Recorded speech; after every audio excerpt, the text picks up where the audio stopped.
राधा अपने बुआ के घर गई हुई थी क्योंकि उसकी बुआ की बेटी की शादी थी और करीब दिन के दोपहर में 2 बज रहे थे। राधा अपने कमरे में अकेले लेटी हुई थी। तभी अचानक उसके बुआ का लड़का आ गया और फिर उसने पीछे से ही उसका गेम बजाना शुरू कर दिया।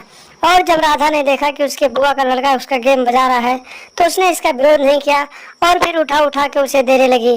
नमस्कार दोस्तों, एशियन क्राइम अफेयर चैनल में आप सभी प्यारे दर्शकों का स्वागत है। दोस्तों, एशियन क्राइम अफेयर चैनल को आप सभी लोग सब्सक्राइब कीजिए, वीडियो को लाइक कीजिए और वीडियो को ढेर सारा शेयर भी कीजिए। दोस्तों चलती जवानी और बेलगाम हौस की ये कहानी बहुत ही रोचक कहानी है, जहाँ पर एक राधा नाम की लड़की अपनी बुआ के घर गई हुई थी क्योंकि उसकी बुआ की बेटी की शादी थी। राधा को अपने बुआ के घर गए हुए लगभग 7 दिन हो गए थे और राधा बेहद ही जवान और बेहद ही खूबसूरत लड़की थी। 16 साल की जवान कमसिन उम्र थी, जवानी काफी चढ़ी हुई थी राधा की। तो उसके बुआ का जो बेटा था रोहन, जब वो अपनी मामा की लड़की को देखता है तो फिर उसके ऊपर हवस का भूत सवार हो जाता है और फिर वो राधा को ठोकने के बारे में सोचने लगता है। इसी तरीके से लगभग 5 दिन बीत जाते हैं और एक दिन की बात है कि दोपहर के करीब 2 बज रहे थे। रोहन के घर में कोई नहीं था क्योंकि शादी का मौसम था, तो सब लोग बाजार चले गए थे सामान खरीदने के लिए। घर में सिर्फ राधा अकेले थी और फिर वो अपनी बुआ की बेटी के कमरे में लेटी हुई थी और फिर अपने मोबाइल में कुछ देख रही थी। तभी अचानक उसके बुआ का लड़का जो रोहन था उसके कमरे में पहुंच गया और फिर उसने राधा को अपने कब्जे में ले लिया, यानी अपनी बाहों में भर लिया और फिर उसके नरम नरम नितंब को दबाने लगा और फिर उसके साथ मस्ती करने लगा और असली सारी हरकतें करने लगा। और जब राधा ने इसका विरोध नहीं किया तो रोहन की हिम्मत और बढ़ गई और फिर रोहन देखते ही देखते रोहन ने राधा के बदन के सारे कपड़े हटा दिए और फिर उसके साथ 61-62 वाला कबड्डी खेलने लगा।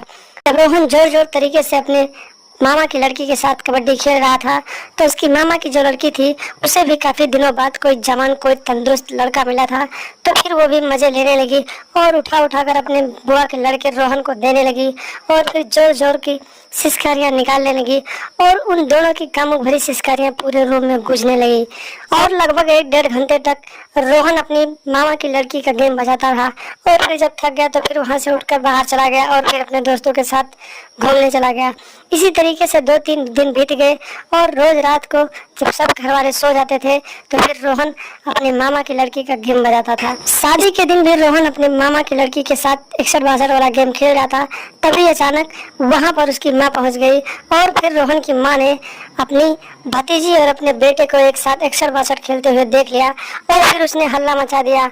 जब रोहन ने देखा कि हमारी बदनामी हो जाएगी तो फिर रोहन ने अपनी माँ को अपनी मामा की बेटी के साथ मिलकर जान से मार डाला और फिर उसकी लाश को घर के पीछे कुछ दूर पर, जब काफी देर हो गया रोहन की माँ नहीं मिली तो लोग खोजने लगे और फिर जब खोजते खोजते लोग घर के पीछे पहुंचे तो वहां पर रोहन की माँ की लाश पड़ी थी। लोगों ने इसकी जानकारी पुलिस को दी और रात को ही पुलिस मौके पर पहुंच गई। पुलिस ने लाश को कब्जे में लेकर पोस्टमार्टम के लिए भेज दिया और फिर जांच पड़ताल करने लगी और कुछ देर बाद पता चला कि रोहन ने ही अपनी माँ का कत्ल किया है क्योंकि उसका उसकी मामी की लड़की के साथ संबंध था और रोहन की मां ने इन दोनों को एक दूसरे के साथ आपत्तिजनक हालत में पकड़ लिया था। इतना खुलासा होने के बाद पुलिस ने रोहन और उसकी मामा की लड़की को हिरासत में लिया और फिर आगे की कार्रवाई के लिए जेल में डाल दिया। तो दोस्तों, आप लोग भी सतर्क रहें, सावधान रहें और अपने रिश्तों की मान मर्यादा को बचाए रखें क्योंकि आजकल संसार में ऐसी घटनाएं घट रही हैं। ऐसे लोगों से सतर्क रहें, सावधान रहें, अपने घर परिवार को सुरक्षित रखें और लगातार हमारे साथ बने रहें। हमारे चैनल को सब्सक्राइब कर लें और हमेशा देखते रहें एशियन क्राइम अफेयर।